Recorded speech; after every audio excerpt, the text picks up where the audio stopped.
ان کا خیر مقدم کریں گے. یہ انہوں نے اپنے مطالبات بھی بتائے, وہ الگ سے ہمارا پروگرام جاری ہے. تو یہ بات چیت اب آگے بڑھ رہی ہے.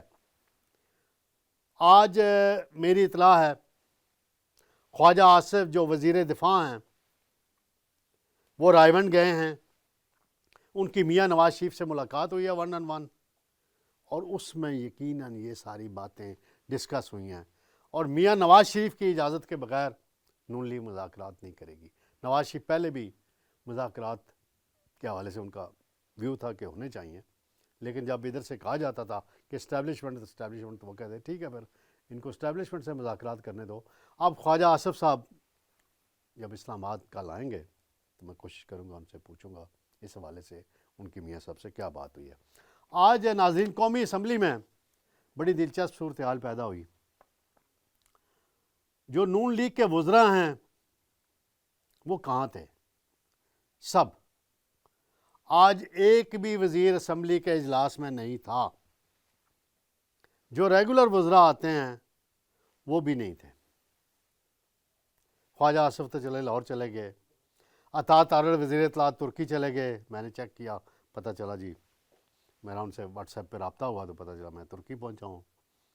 اعظم نذیر تارڑ کہیں مصروف تھے, وہ حالانکہ وہ آتے ہیں. اگر نہیں آتے تو محسن نقوی نہیں آتے. آج کل رانا تنویر صاحب بھی نہیں آ رہے اسمبلی میں. تو وزراء غیر حاضر تھے. وہاں پہ جو اپوزیشن لیڈر تھے انہوں نے بڑی تنقید کی. پھر اسد قیصر نے تنقید کی. ڈپٹی سپیکر پیپلز پارٹی سے تعلق رکھتے ہیں سید غلام مصطفیٰ شاہ, وہ اجلاس کی صدارت کر رہے تھے.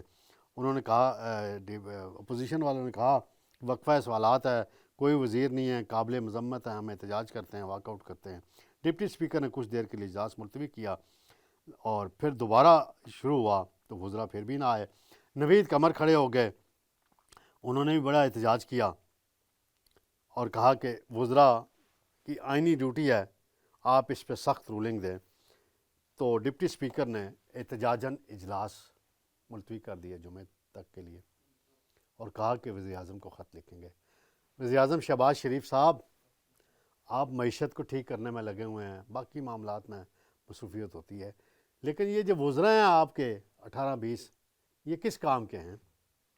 یہ اسمبلی میں کیوں نہیں آتے؟ آپ سختی کریں اور پارلیمنٹ میں اگر معاملات آ رہے ہیں, اپوزیشن پی ٹی آئی اگر پارلیمنٹ میں آ گئی یا واپس اور بات کرنا چاہتی ہے تو آپ کے وزراء غائب ہوتے ہیں. اگر یہ وزیر نہیں آتے ان کو نکالیں کابینہ سے, نئے وزراء کو لے آئیں, نئی کابینہ تشکیل دے دیں, کوئی ڈسپلن لائیں کابینہ کے اندر اور نئے ٹیلنٹڈ نوجوانوں کو لے کر آئیں. کچھ سینئر بھی باہر بیٹھے ہوئے ہیں جن کو کابینہ میں ہونا چاہیے تھا وہ نہیں ہے, ان کو لائیں, معاملات کو آگے بڑھائیں. پی ٹی آئی اور پیپلز پارٹی کا موقف آج ایک تھا. کیا یہ کسی خطرے کی نشانی ہے نون لیگ کے لیے؟ تو ایسا میں کوئی تبصرہ بھی نہیں کر سکتا. ناظرین, سب سے اہم ایک اور معاملہ آج سپریم کورٹ میں زیر سماعت آیا ہے, میری نظر میں بڑی اہمیت ہے اس کی. Civilian military trial case. جج صاحبان کہتے ہیں جو شخص فوج میں نہیں وہ ان کے ڈسپلن کا کیسے پابند ہو سکتا ہے. اور جسٹس جمال مندوخیل صاحب نے ریمارکس دیے کہ ایک شخص آرمی میں ہے اس پر ملٹری ڈسپلن کا اطلاق ہوگا, ایک شخص محکمہ زراعت میں ہے اس پر محکمہ زراعت کا ڈسپلن کا اطلاق ہوگا. اگر کوئی شخص کسی دوسرے محکمے سے نہیں ہے, محکمے میں ہے, تو اس کے پر فوج کا ڈسپلن کیسے لگے گا؟ تو جج صاحبان سے ریکویسٹ ہے, یہ کوئی 9 مئی نارمل بات نہیں تھی, یہ اٹیک ہوا تھا جی ایچ کیو پہ, کور کمانڈر ہاؤس پہ, 200 مقامات پہ, میاں والی ایئر بیس پہ. یہ عام سیولین کو سڑک سے پکڑ کے والے نہیں کہ جن کو فوجی ٹرائل میں لے کے گئے. 202 لوگ ہیں یا 210 لوگ ہیں. یہ کیسے آپ کہہ سکتے ہیں کہ جی وہ ڈسپلن تب ہے کہ آپ اس ادارے کے ملازم ہوں. یہ جو گرفتار ہوئے ہیں لوگ یہ تو اٹیک کرنے گئے تھے نا, اس میں افغانی بھی شامل ہیں. جج صاحبان اس کا ریکارڈ بھی آپ منگوا کے دیکھ لیں. دیکھ لیں یہ چیزیں میں آپ کو بتا رہا ہوں، آپ سب قابل احترام ہیں. ہاں یہاں کہیں آئین کی خلاف ورزی اگر ہو رہی ہے، کوئی فیئر ٹرائل نہیں مل رہا، اس کی نشاندہی کرنا بہت اچھی بات ہے، ہونی چاہیے. آئین کا آرٹیکل کہا جاتا ہے 8 کی سیکشن 1 کو غیر مؤثر کرنے کی بات بھی ہوئی ہے. خواجہ حارث صاحب نے بھی دلائل دیے ہیں، انہوں نے کہا کہ فیئر ٹرائل آرٹیکل 10 کا اطلاق ہوتا ہے ملٹری کورٹس پر بھی، وہاں بھی دیا جاتا ہے. اب اس پر مزید سماعت ہونی ہے اور کہانی آگے چلنی ہے، لیکن مجھے بہرحال یہی لگ رہا ہے ججز کے ریمارکس سے، ان کے جو آ رہے ہیں میجارٹی کے، کہ ملٹری جو ٹرائل ہوئے ہیں جن کے فیصلے آنے ہیں، اس حوالے سے کوئی فوری ریلیف حکومت کو ملنے کا امکان نہیں ہے. تو ناظرین انشاءاللہ جلد تازہ ترین خبروں اور تجزیوں کے ساتھ آپ کی خدمت میں دوبارہ حاضر ہوں گے. اللہ حافظ.